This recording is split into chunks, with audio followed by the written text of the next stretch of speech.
way before U.S.-China trade wars started.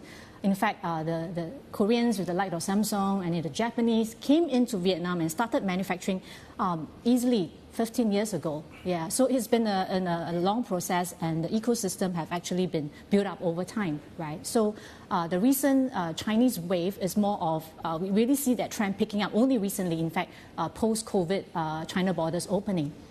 So in terms of why Vietnam offers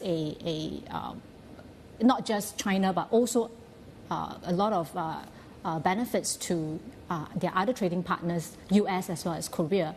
I think one reason is because Vietnam offers a young, cost competitive and a strong pool of engineers. I think this is the recent trend of semiconductors companies coming into Vietnam and studying the feasibility. And a lot of these mature semiconductor companies, say from Samsung and from Korea and Japan, they're facing their local brain or talent shortage.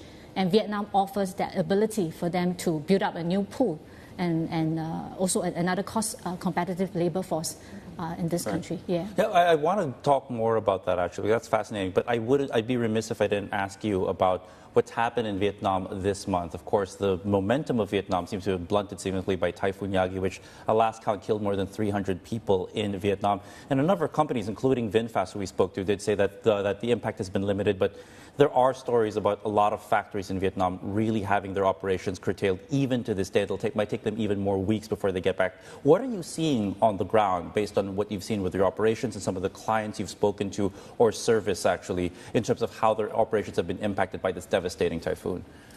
So actually the impact of typhoon varies from area to area. The inland areas, for example, Bac Ninh and Bac Giang, where a lot of the major electronic players are located, most of them did not face severe disruptions. The main impact that was felt most keenly were in coastal provinces like Quang Ninh and Hai Phong, where the deep sea port is. So in these areas, you will many encounter issues like flooding, damage to buildings, as well as power outages. Fortunately for our projects in these two provinces, they were not severely impacted, and all of our tenants have resumed operations, and the power outages have been restored. Yeah.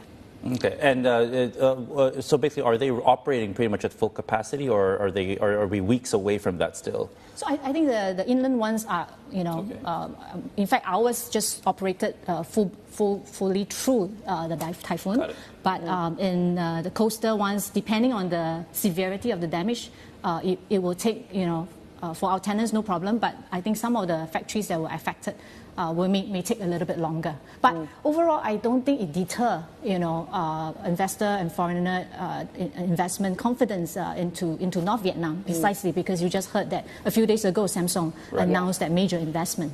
So the long-term story is very much still intact there as far as investments are concerned. I don't think it will derail Vietnam's growth in that sense.